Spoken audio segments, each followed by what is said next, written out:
Hello family, নিয়ে চলে এসেছি একটা নতুন ভিডিও। সেটা হচ্ছে পরেশনাথ যাত্রা।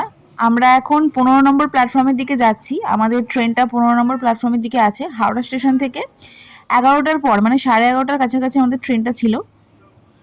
পরেশনাথ আমি অনেক দিন ধরেই আমরা শুনছি যাব যাব যাব যাব ভাবছি, বাট ফাইনালি সেই দিনটা এসেছে। এই যে যেটা দাঁড়িয়ে রয়েছে সেটাই আমাদের ট্রেন, আমরা এই ট্রেনটাতে করেই যাব। তোমরা পরেশনাথ কারা কারা গেছো একটু জানিও। তো প্রথমে তো খুব এক্সাইটমেন্ট ছিল, এক্সাইটমেন্ট একদম ভরপুর ছিল। তো দেখা যাক।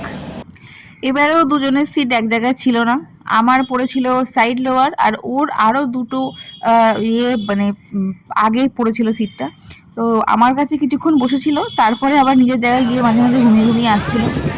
এই যে বসে আছি দুজনে মিলে, আর কি বলবো, একটুখানি গরম লাগছিল তো একটু কোল্ড ড্রিঙ্কস খেয়ে নিচ্ছিলাম। তো বাড়ি থেকে আমরা খাওয়া দাওয়া করেই বেরিয়েছিলাম, আর আমরা সেরকম কোনো খাবার দাবার কিছু নিইনি, ঠিক আছে, সঙ্গে। কারণ মানে পরের দিনকে যাব, রাতেবেলা ট্রেনে খাবো, সেটা ঠিক ভালো লাগছিল না। আর এমনি বাবাও মানে বলেছিল যে তোরা যেহেতু ঠাকুরের জায়গায় যাচ্ছিস, তো 12টার আগেই যা খাওয়া দাওয়া করার কি মানে খেয়ে নিস, তো তারপর হালকা ফুলকা কিছু খাস, তো মানে ননভেজ কিছু খাস না। তো সেই জন্যই তো ট্রেন ছেড়ে দিয়েছে, রওনা দিয়ে দিয়েছি আমরা। ভালো লাগছিল না, কারণ ওর আলাদা জায়গায় সিট পড়েছিল, আমার আলাদা জায়গায় সিট পড়েছিল। তো এবার কিছু তো করার নেই, সিটটা তো করার হাতে নেই। যদিও ফেরার সিটটা আমাদের এক জায়গায় ছিল, কিন্তু যাওয়ারটা ছিল না।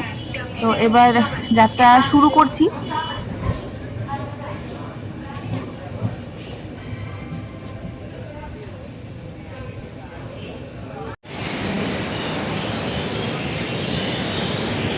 গুড মর্নিং সবাইকে। এখন বাজে সকাল 4:30। আমরা ট্রেন থেকে নেমে এবার হাঁটছি, হেঁটে স্টেশনের বাইরে যাব। ওখান থেকে আমরা মধুবনের জন্য গাড়ি ধরবো। চলুন, দেখা হবে।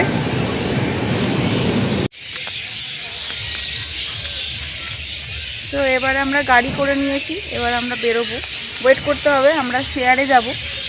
আপনারা চাইলে বুকিংও করে নিতে পারেন পুরো গাড়ি, কিন্তু আমরা দুজন তো বুকিং করব না, আমরা শেয়ারে যাব। তো 70 টাকা করে নিচ্ছে পার হেড। আপনারা যখন আসবেন আপনারা কথা বলে নেবেন, মেনলি এটাই নেয়, তাও কথা বলে নেবেন।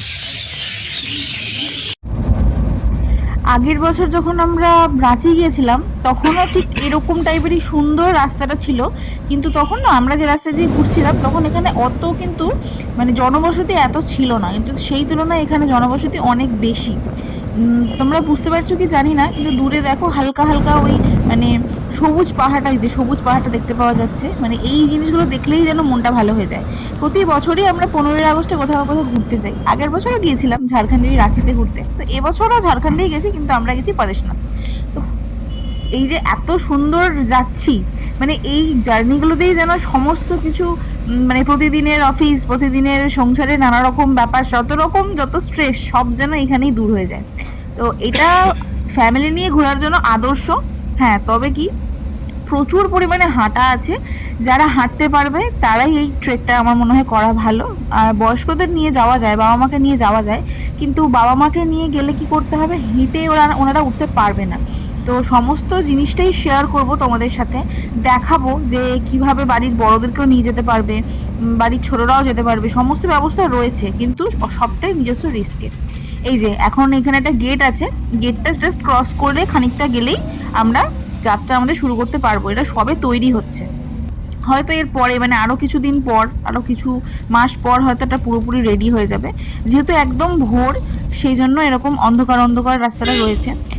আস্তে আস্তে সকাল হচ্ছে, আলো ফুটছে, চারিদিকে এত মেঘেরা খেলা করছে না, যেন মনে হচ্ছে এটা একটা অন্য জায়গায় চলে এসেছি। আর এইখানে গিয়ে আমি একটা জিনিস দেখলাম, চারিদিকে প্রচুর মন্দির আছে, মানে অনেক মন্দির, অনেক ধর্মশালা আছে, যেখানে তোমরা ঢুকে একটু রেস্ট নিতে পারবে। আমরাও যেখান থেকে যাত্রাটা শুরু করব সেইখানেই একটা ধর্মশালাতে আমরা যাব, মানে ড্রাইভার দাদাকে আমরা বলে দিয়েছিলাম যে একটুখানি আমরা জাস্ট ফ্রেশ হব, কারণ সারা রাত জার্নি করে আসার পর তো মানে আমরা স্টেশন অ্যাকচুয়ালি মানে করতে পারিনি, আমরা মানে স্টেশনে কোনোরকমভাবে আমরা ফ্রেশ হতে পারিনি, কারণ সমস্ত জায়গাগুলো বন্ধ ছিল। সেজন্য আমরা এখানে ঢুকেছিলাম, এখানে ঢুকে আমরা একটুখানি বসেছিলাম। এই যে ঘরগুলো দেখছো, এখানে থাকার ব্যবস্থা আছে, ফ্রেশ হয়ে নিয়েছিলাম আমরা। এই যে ফ্রেশ হওয়ার পর আমি চেঞ্জ করে নিয়েছি, বাবাইয়া চেঞ্জ করেনি, আমি চেঞ্জ করে নিয়েছি। তো এবার যাত্রা শুরু করতে হবে আমাদের। হাঁটার পথ শুরু হবে এবার। দেখছো কত সুন্দর, মানে এত ভালো, যেন মনে হচ্ছে ছবি, যেন মনে হচ্ছে একটা ছবির দেশে চলে এসেছি। শুধুই ওপরে মেঘ আর মেঘ, আর একদম মানে সূর্যের প্রথম কিরণগুলো পড়েছে এই মন্দিরগুলোতে, মানে এত সুন্দর লাগছে। একদম টপ থাকতে না। আর ট্রেক করবে বা পাহাড়ে উঠবে আর লাঠি নেবে না তা তো হয় না, লাঠি তো মাস্ট। লাঠি আমরা কিনে নিয়েছিলাম, লাঠিটা ওই 30 টাকা এরকম দাম নিয়েছিল। তারপরে একটু সকালের এই চা বিস্কিট একটু খাওয়া দাওয়া করলাম, শুরু করে দিলাম। ওটা স্টার্ট হলো আমাদের। আমরা হাঁটতে শুরু করেছি, মানে প্রচুর হাঁটতে হবে।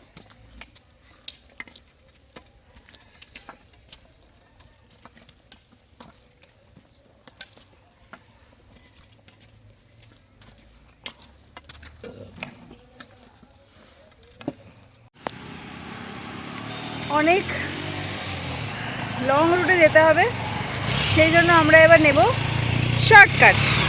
দেখিয়ে দিই শর্টকাটটা। এই যে শর্টকাটের রাস্তা, এই যে উঠে পড়েছে অলরেডি, না হলে আমাদের এতটা ঘুরে উঠতে হতো। তো আমরা সেই জন্য শর্টকাট দিয়ে যাব। শর্টকাট সবসময় বিপজ্জনক, কিন্তু সময় বাঁচানোর জন্য আমরা শর্টকাট ধরে যাচ্ছি।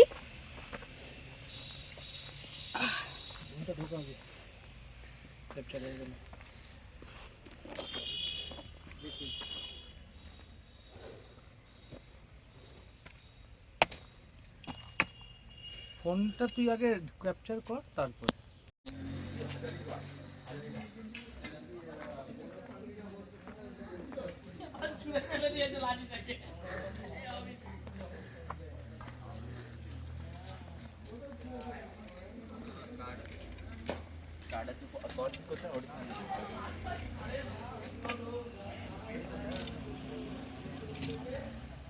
এখন আমরা আছি কালিকুণ্ড ধামে।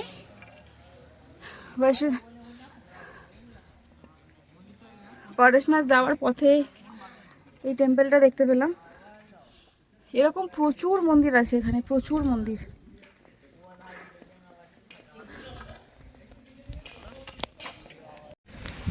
এখন আমরা গন্ধর্ব নালার দিকে যাচ্ছি। আপনারা নিশ্চয়ই শুনতে পাচ্ছেন ঝর্ণার আওয়াজটা কতটা তীব্র। আওয়াজ শুনে আমরা চলে এসেছি, আমরা আর থাকতে পারছি না। সেই একই শর্টকাট রাস্তা, এই শর্টকাট না ধরলে হয়তো প্রকৃতির এই সুন্দর রূপটা দেখতে পেতাম না, সেই জন্য শর্টকাট দিয়েই চলে যাচ্ছি।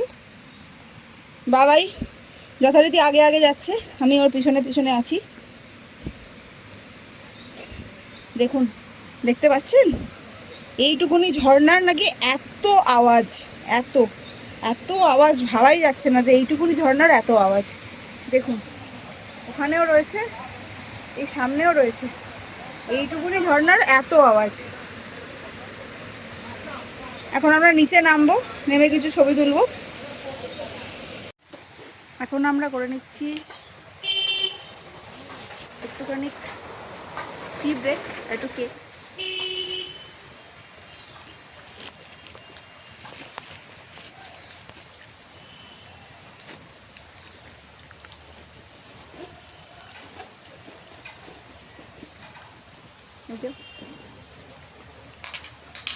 খুব গরম,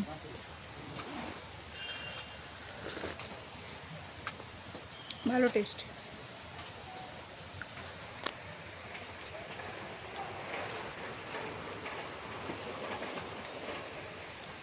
এখানে সব দোকানগুলো এরকমই, এরা সব দোকানেই থাকে,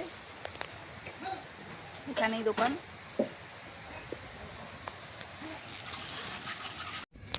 মেঘে ঢাকা তারা তো অনেক দেখেছেন, মেঘে ঢাকা পাহাড় দেখেছেন? দেখুন মেঘে ঢাকা পাহাড়। বাড়িগুলো দেখুন কীরকম, বাড়ির ওপরগুলোতে পাথর দেওয়া। হ্যাঁ, এখানে এরকম বাইকে করে যাওয়ারও ব্যবস্থা রয়েছে, পালকির ব্যবস্থা রয়েছে। পায়ে হেঁটেই যেতে হবে এরকম কোনো ব্যাপার নেই, নির্দ্বিধায় আসতে পারেন।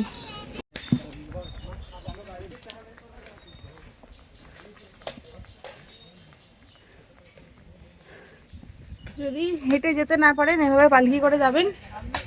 আমরা যাচ্ছি এখনো হেঁটে হেঁটে, আমাদের এখনো মনোবল ভাঙেনি। এই যে বাবাই হাঁটছে, বাবাই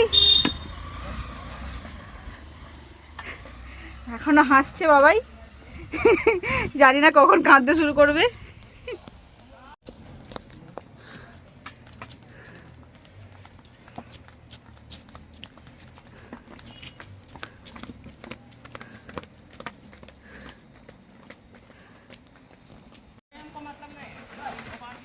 এই যে যারা বাইকে করে আসবেন ভাবছেন, তারা এই জিনিসগুলো মাথায় রেখে তবেই বাইকে করে আসার রিস্ক নেবেন। দেখছেন কতটা রিস্কি। পায়ে জোর থাকলে আসুন, এত রিস্ক নিয়ে সত্যিই না আসা ভালো। রাস্তায় যাওয়ার পথে এরকম অনেক অনেক আমাদের পূর্বপুরুষ দেখতে পাবেন। এই যে এখানেও পাথরের ওপর বসে আছে, সামনে বসে আছে, এখানে পাথরের ওপরেও বসে আছে। জুম করে দেখিয়ে দিচ্ছি, এই দেখুন, এই যে সব বসে আছে। এখন অনেক হাঁটা বাকি, হাঁটবো। এখানেও একটা জলপ্রপাত দেখতে পেয়েছি, মোটামুটি বড়। নিচে সবাই স্নান করছে, এখানে এতটাই খারাপভাবে স্নান করছে যে সিনারিটা আর তোলার মতন অবস্থা নেই।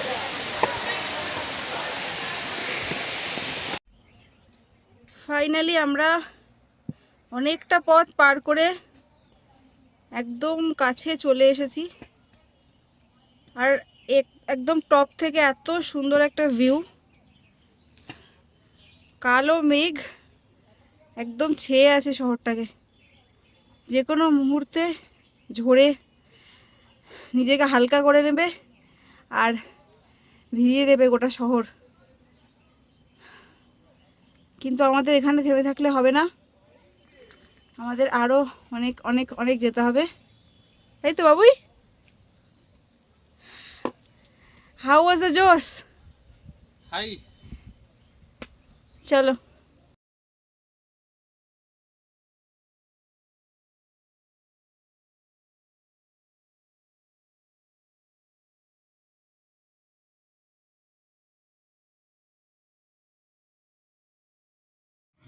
এইখানকার এই সিনারিটা দেখে না ঋত্বিক রোশনের ওই কহো না প্যারের গানটা মনে পড়ে যাচ্ছে। কিউ চলতি হ্যাঁ পবন, কিউ ঝুমে হ্যাঁ গগন। তাই না? মনে হচ্ছে না যে এখানে ঘন্টার পর ঘন্টা বসে থাকা যায়? আমার তো আসতেই ইচ্ছে করছিল না, এত সুন্দর। সুন্দর পাহাড়ের গায়ে মেঘ দেখতে দেখতে আমরা যাচ্ছি। জানি না এখনও কতটা যেতে হবে, সবাই বলছে 1 ঘন্টা 1.5 ঘন্টা এখনও যেতে হবে। তবে আপনাদের একটা কথা বলে রাখি, আপনারা যখন আসবেন, জায়গাটা কি নাম বললো? হ্যাঁ, শীতল নালী নামে একটা জায়গা রয়েছে, যেখানে দেখবেন স্ট্রেট একটা সিঁড়ি মতন একটা রাস্তা চলে যাচ্ছে, এরকম সিঁড়ির রাস্তা। আর একটা দেখবেন ডান হাতে একটা নর্মাল ঢালু রাস্তা, যেখান দিয়ে বাইকগুলো নামছে, একটা রাস্তা আসছে। আপনারা ওই ঢালু রাস্তা দিয়ে আসবেন, সিঁড়ির রাস্তাটা ভুল করেও চুজ করবেন না। আপনারা ওটা দিয়ে উঠবেন, আগে জল মন্দির পারশনাথ দেখে এই সিঁড়ি দিয়ে মানে ফেরার সময় সিঁড়ির রাস্তাটা ধরবেন। আমাদের লোকাল লোকেরাই গাইড করলো, ভুল গাইড করলো, আমাদের বললো এটা দিয়ে উঠতে, ওটা নামার রাস্তা। তাই আমরা এটা দিয়ে উঠছি, ভীষণ কষ্ট হচ্ছে, যদিও বিষয়টা একই রকম। সিঁড়ি দিয়ে উঠবেন, ঢালু রাস্তা দিয়ে নামবেন, বা ঢালু রাস্তা দিয়ে উঠবেন, সিঁড়ি দিয়ে নামবেন, একই ব্যাপার। তাও আপনাদের যদি মনে হয় যাওয়ার সময় তাড়াতাড়ি দর্শন করব, তাহলে ওটা দিয়ে যাবেন, ওটা দিয়ে গেলে আগে মন্দির পড়বে। যদি মনে হয় না নামার সময় ঢালু রাস্তা দিয়ে নামবো, তাহলে ওটা দিয়ে নামবেন। পরিবেশ ভীষণ সুন্দর, কিন্তু খুবই কষ্ট হচ্ছে। আমি বৈষ্ণোদেবী গেছি, পায়ে হেঁটে গেছি, এত কষ্ট হয়নি। এখানে রাস্তাগুলো এতটাই খাড়াই, তো খাড়াই রাস্তা, সিঁড়ি আছে, সেই জন্য এত কষ্ট হচ্ছে। নর্মাল ঢালু রাস্তা হলে এত কষ্ট হতো না।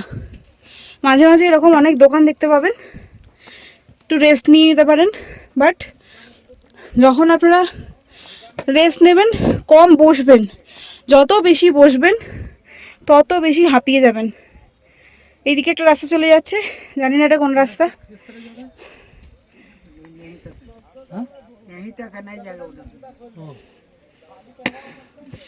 ওইদিকে আর যাওয়ার জায়গা নেই, তো এইদিকেই যেতে হবে। যাওয়া যাক।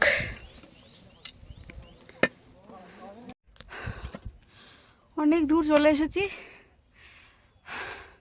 ওখানে একটা চূড়া দেখতে পাচ্ছি ছোট্ট, হোপফুলি ওটাই পরেশনাথ হয়তো, কারণ আমাদেরকে এইমাত্র দুজন বলল যে আর 5 মিনিট হাঁটলেই চলে যাবেন। তো সুন্দর, যেন মনে হচ্ছে এটা আগস্ট না, মনে হচ্ছে যেন ওটা ডিসেম্বর জানুয়ারিতে আমি এসেছি। এত কুয়াশা, আর উপরটা এত ভালো ওয়েদার, এত সুন্দর। এই যে মেঘেতে ঢেকে যাচ্ছে মন্দিরের চূড়াটা, দাঁড়ান আমি জুম করি তাহলে আপনারা বুঝতে পারবেন। এই দেখুন, দেখতে পাচ্ছেন?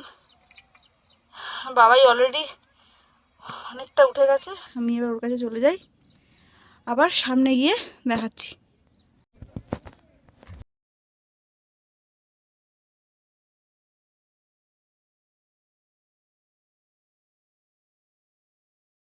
আপনাদের দেখাবো যারা এখানে থাকেন তাদের জীবনটা কতটা কষ্টের। দেখতে পাচ্ছেন, আমরা নর্মাল হেঁটে মানে ঘুরতে এসেছি, এটা তো ওয়ান কাইন্ড অফ একটা এন্টারটেনমেন্ট লাইফের। এত ঘুরতে এসে এত কষ্ট হচ্ছে, ভাবুন এই মানুষগুলোর কথা যারা এইভাবে এখানে জীবিকা নির্বাহ করছে। এত উপরে সত্যি ভগবান আছেন, আর ভগবান প্রত্যেকটা মানুষকে এইভাবেই তৈরি করেছে যে সবাই নিজের মতন করে এই সুন্দর পৃথিবীতে ঠিক সারভাইভ করতে পারবে। তো আমরা এসে গেছি, এটাই তো এটাই তো এটাই তো তুমি আগে খাওয়ার কথা জিজ্ঞাসা করলে। তো এখানে মনে হচ্ছে কিছু খাওয়ার ব্যবস্থা আছে, হ্যাঁ লোকজন খাচ্ছে। তো দেখা যাক, হয়তো এটাই।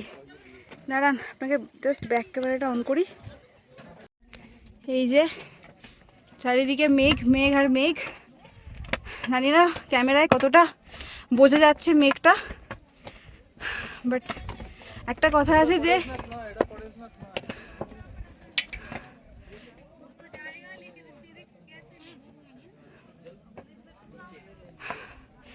আচ্ছা এটা পরেশনাথ নয়, এটা সম্ভবত গৌতম কুম্ভ এরকম কিছু একজন বলছে নিচে। হ্যাঁ এখানে তাই লেখা রয়েছে, শ্রী গৌতম স্বামী। তারপর আর পড়তে পারছি না হিন্দিটা, এখানে কোথাও বাংলা ইংলিশ লেখা নেই, শুধু হিন্দিতে লেখা, যেটা আমার সমস্যা হচ্ছে। এই যে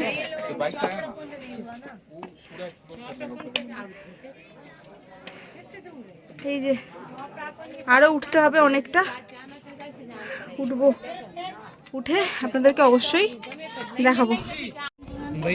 এই যে এখানে জল খাওয়ানোর ব্যবস্থা রয়েছে, খাবো জল,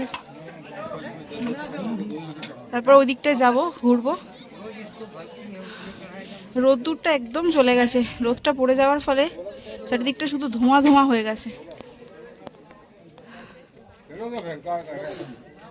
আমি ওয়েট করছি কখন জলটা দেবে, খাবো। প্রচণ্ড পরিমাণে জল পিপাসা পেয়েছে। এই যে খেয়ে নি, জলটা ভীষণ ঠান্ডা। আমাকে দেখো,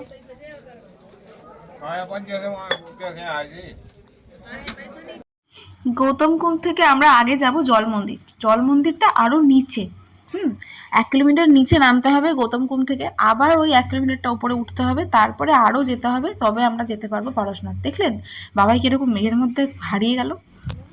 এবার আমরা নামছি জল মন্দিরের দিকে। এখানে রাস্তাটা আবার একদম এরকম ঢালু, আর দেখতেই পাচ্ছেন মেঘের অবস্থা, মেঘের চারিদিক একদম ঢেকে দিয়েছে। যেন মনে হচ্ছে কুয়াশা, কিন্তু আসলে এটা মেঘ। এতটাই মেঘ যে চারিদিক একদম ধোঁয়া ধোঁয়া হয়ে গেছে।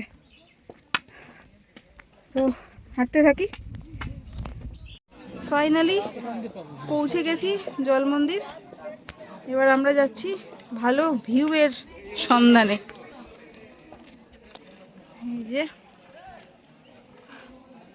এতটাই মেঘ যে দেখা যাচ্ছে না কিছু। আমি শুধু ভাবছি এই আগস্ট মাসেই এত মেঘ, তাহলে যখন ডিসেম্বর জানুয়ারিতে আসে মানুষজন ঘুরতে তখন কি অবস্থা হয়।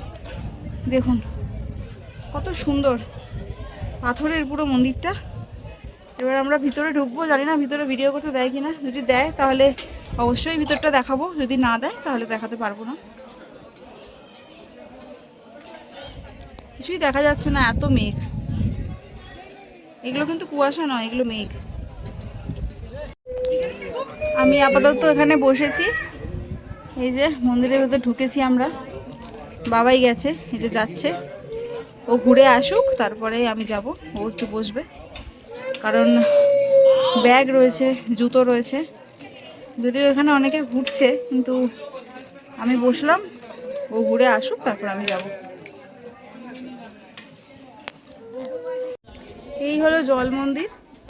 জল মন্দির বলার কারণ হচ্ছে মন্দিরটা পুরো জলের ওপরে, যে জল নেট দিয়ে দিয়েছে, কারণ অনেক ছোট ছোট বাচ্চারা থাকে তো, কার কখন কোনো যাতে বিপদ না হয় সেই জন্য। আমি ওই দিক দিয়ে এসেছিলাম, আবার এদিক দিয়ে ব্যাক করে যাচ্ছি।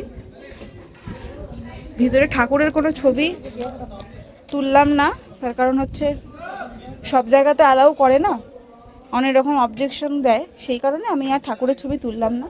আপনারা আসবেন অবশ্যই দর্শন করে যাবেন। সাধারণত আমরা গৌতম বুদ্ধের যেরকম আমরা রূপ দেখে এসেছি সেরকম নয়, মানে সাদা নয় মূর্তিটা। হ্যাঁ, তো আপনারা আসবেন, দর্শন করে যাবেন, অবশ্যই ভালো লাগবে। এত পরিশ্রম করে আসার পর তো আরোই ভালো লাগবে, অবশ্যই আসবেন। এই যে এখান থেকে শুরু করেছিলাম যাত্রা, আবার এখানে চলে এলাম। তো আমরা এবার জল মন্দির থেকে আবার উঠছি পারশনাথের দিকে। জল মন্দিরে আপনারা জল খেতে পারবেন, শিকঞ্জি বলছে ওরা, মানে লেবুর জল, নর্মাল জল, কোনো টাকা নিচ্ছে না। আর আপনারা এখানে লুচি, হালুয়া এটাও পাবেন, চা পাবেন, ওগুলো হয়তো টাকা দিয়ে, কিন্তু জলটা আর লেবুর জল যেটা দিচ্ছে এটা কিন্তু একদম ফ্রি। তো আমরা এবার পরেশনাথের দিকে যাচ্ছি।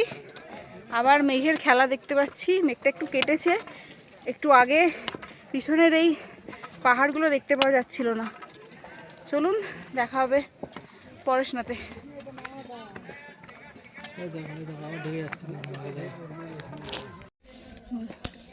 বলতে থাকা দেখা। জৈনদের যে 28 জন তীর্থঙ্কর, সেই তীর্থঙ্করের প্রত্যেকজনের নামে প্রত্যেক পাহাড়ের চূড়ায় একটি করে তাদের নামে মন্দির প্রতিষ্ঠা করা হয়েছে। আর তীর্থঙ্করদের মধ্যে পরশনাথ যিনি, তিনি অন্যতম, যার মন্দির এবার আমরা দেখতে চলেছি। এই সেই পাহাড়ের চূড়ো, এবং প্রত্যেক জায়গায় একটা করে এরকম পাহাড়ের চূড়োতে মন্দির স্থাপিত করা আছে। পুরোটাই মেঘে ঢাকা, প্রপার দেখাতে পারছি কিনা জানি না, যতটা সম্ভব চেষ্টা করছি। পরেশনাথ যাওয়ার পথে এরকম অনেক ছোট ছোট মন্দির রয়েছে, সবই ওই 28টি তীর্থঙ্করদের নামেই রয়েছে। সবার নাম তো আমি জানি না, আপনারা যদি জেনে থাকেন অবশ্যই কমেন্ট সেকশনে জানাবেন। আর আমরা এখন যাব একদম উপরে, অনেকটা উপরে, এখান থেকে দেখা যাচ্ছে না, আরও অনেকখানি যেতে হবে, আরও অনেক উঠতে হবে। তো দেখা হচ্ছে এর পরের মন্দিরগুলোয়, মানে পরেশনাথে। ঘুরতে ঘুরতে মাঝে মাঝেই এরকম মানে মেয়েদের খেলা দেখছি, তো মানে আমি মাঝে মাঝে এরকম দাঁড়িয়ে পড়ছিলাম জাস্ট মানে জিনিসটাকে ক্যাপচার করবো বলে, আর ও অনেক এগিয়ে যাচ্ছিল। আমরা ওইদিকে রাস্তাটা গেলাম না, ওইদিকে সব লোক যাচ্ছে, আমরা এখানে একটা শর্টকাট ধরেছি। এখানকার যারা ওই পালকি বাহক যারা, তারা বললো যে এটা শর্টকাট, এটা দিয়ে চলে যান। তবে আমরা ভয় পাচ্ছি যে এই রাস্তাটা এরকম হওয়ার পর যদি খাড়াই হয় তখন আমরা কি করে উঠবো। কিন্তু ওরা বললো না, এটা কিছুটা যাওয়ার পরে রাস্তাটা পাকা রাস্তা পাওয়া যাবে। তো দেখা যাক কি হয়। পারশনাথ বাবার যা মনে আছে আমাদের জন্য, যা লিখে রেখেছেন উনি, সেটাই হবে। যেরমভাবে ওনার দর্শন আছে কপালে, সেটাই হবে।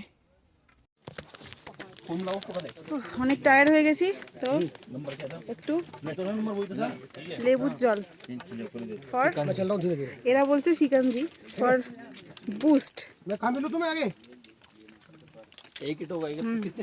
সুন্দর।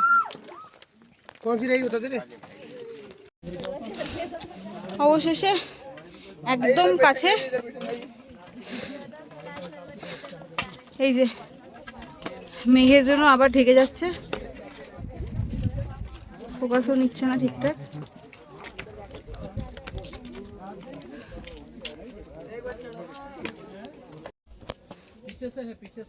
দেখতে পাচ্ছেন এই রাস্তা দিয়ে হেঁটে এসেছি, হেঁটে এখন এখানে এসেছি। এইবার মনে হচ্ছে ভালো দিন এসছে, ভালো রাস্তা। এই যে মন্দির, ফাইনালি এসছি এবার। এই যে দেখতে পাওয়া যাচ্ছে মন্দির, কাছে চলে এসেছি। রাস্তাটাও অনেক স্মুথ।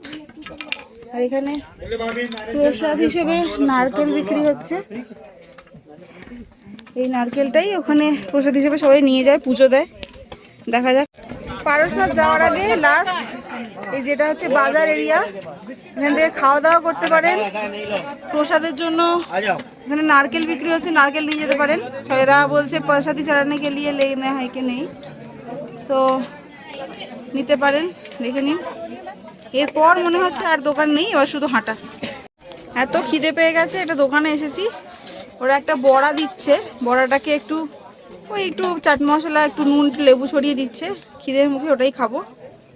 ছোলা মাখাও ছিল, তো বাবাই এটা খেতে চাইলো, তো আমি বললাম তাহলে এটাই খাবো। ঠিক আছে, একটু খাওয়া দাওয়া করে নিই। আমাদেরও বড়া দিয়ে দিয়েছে, বড়া খাচ্ছে। কেমন? কিসের বড়া? বেসনের বড়া।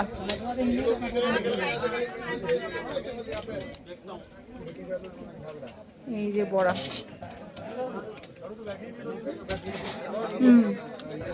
মোটামুটি। আর কি করা যাবে পাহাড়ের ওপরে। তাহলে খাওয়া দাওয়া করে নি। এবার পকোড়া খাওয়ার পর চা খাওয়া হয়েছে, এবার খাওয়া হচ্ছে চানা। টেস্ট করবে, টেস্ট করো কেমন। টক লাগবে, টক লাগবে, যা লাগবে সব বলে দাও, বলে দাও, ওরা বানিয়ে দেবে। তাহলে চানাটা খেয়ে নেওয়া যাক। এই যে ফাইনালি চলে এসেছি।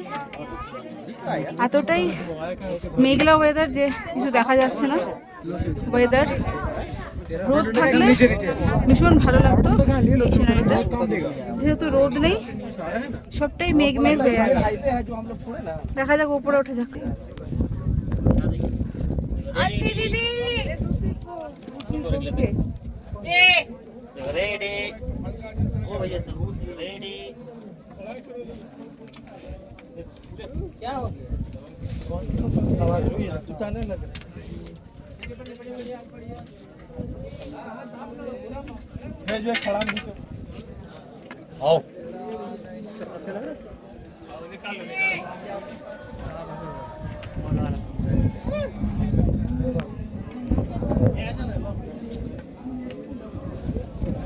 এবারে আমরা মন্দিরের ভিতরে ঢুকছি।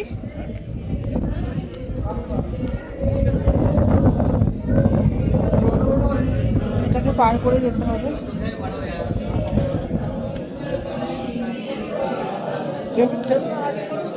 আরতি হচ্ছে।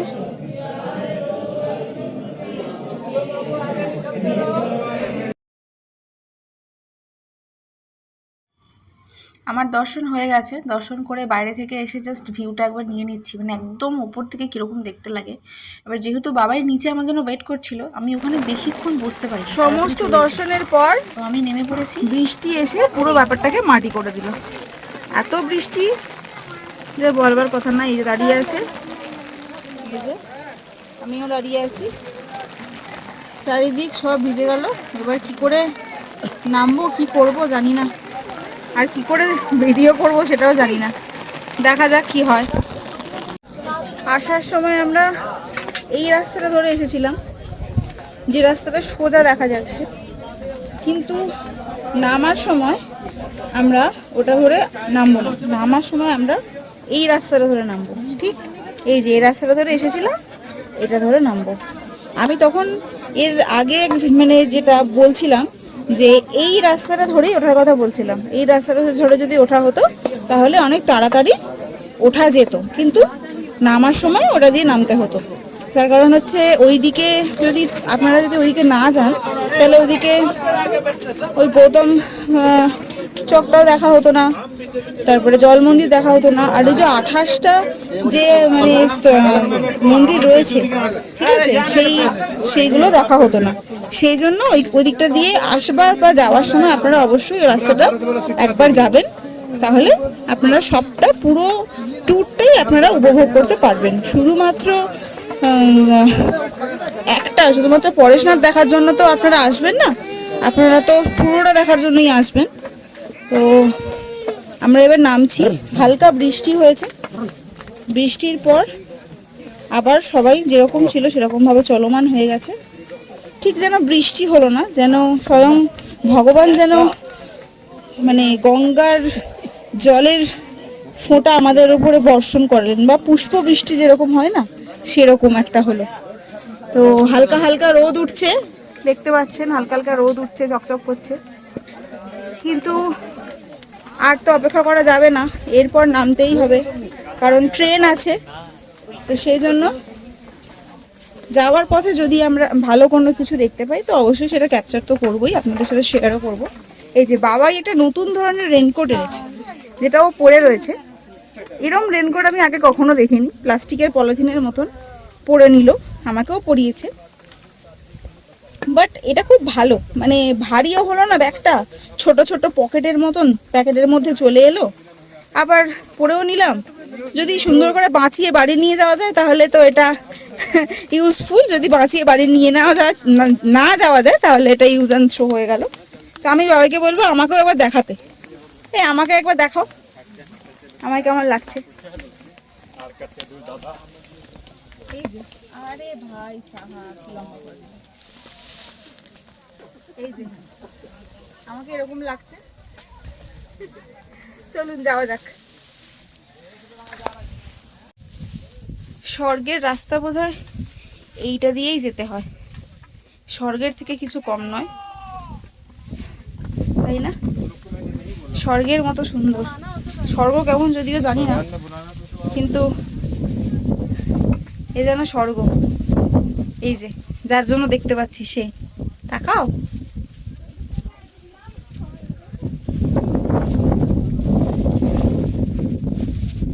কিছুই দেখা যাচ্ছে না, এটা স্বর্গের থেকে কিছু কম না। এটা বৃষ্টি হলো বলে এই জিনিসটা হলো, কেন মনে হচ্ছে আমরা কোনো পাহাড়ি এরিয়ায় বেড়াতে চলে এসেছি, মানে সিকিম, দার্জিলিং এরকম ফিল হচ্ছে। মানে এটা যে আমাদেরই ঝাড়খণ্ড কেউ বলবে না।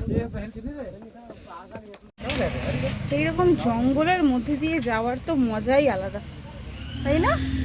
কতটা এনজয় করছো জঙ্গল সাফারি? Top enjoy. ঠিক আছে, চলো জঙ্গল দিয়ে চলতে থাকো। কি ভয়ঙ্কর জঙ্গল। এই যে তার মধ্যে পালকি সাফারিও আছে, বাইক সাফারিও আছে, আর একদম হেঁটে যাওয়ার পথ তো আছেই। যারা ট্রেকিং করতে পছন্দ করেন, ট্রেক লাভার যারা, তাদের এই ট্যুরটা অসম্ভব ভালো লাগবে, অসম্ভব। আর রাস্তাগুলো এইরকম এতটা পরিমাণে খাড়াই, বুঝতে পারছেন আমি কীভাবে পা ফেলছি, দেখুন অসম্ভব খাড়াই রাস্তা।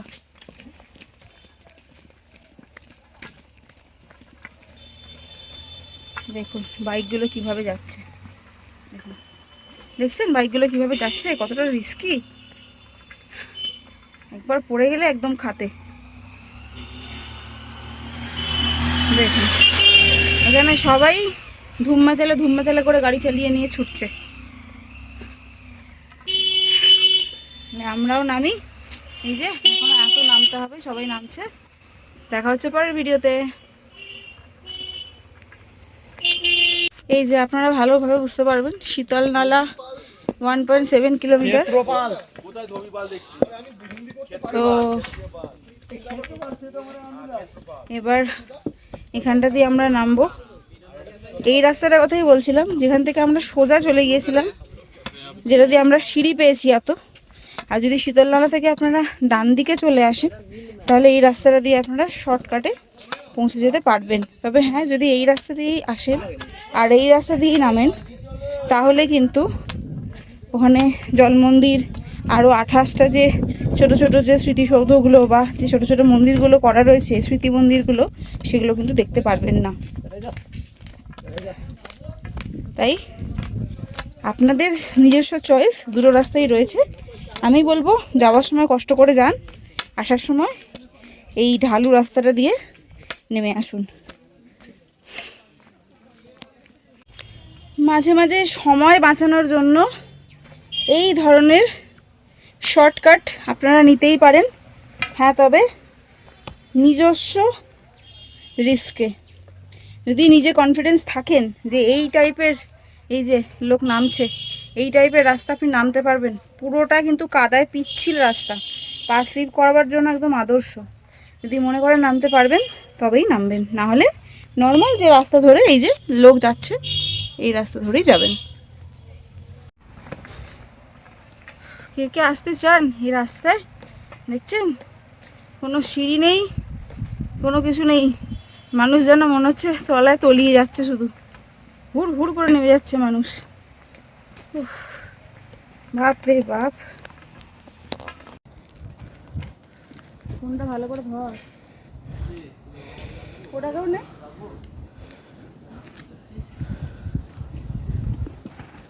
ফোনটা খুব সাবধানে ভাই। হ্যাঁ,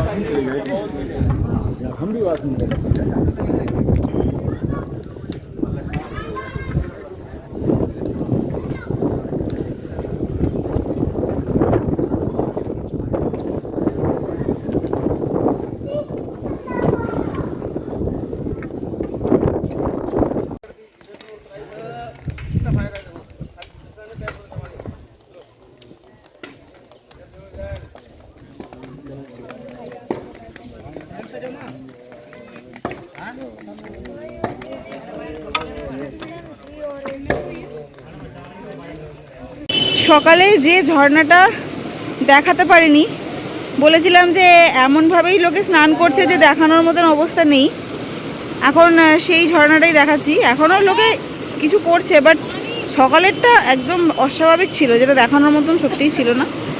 তো এখন সকালের তুলনায় স্রোত অনেকটা কম। সকালে আরও অনেক জলের প্রভাব, আরও অনেক বেশি প্রকোপ ছিল। এখন অনেক কমে গেছে, অনেক স্থির হয়ে গেছে আগের তুলনায়, সকালের তুলনায়। যাই হোক, এটাকে ঝর্ণা বলবো নাকি জলপ্রপাত বলবো নাকি কি বলবো জানি না।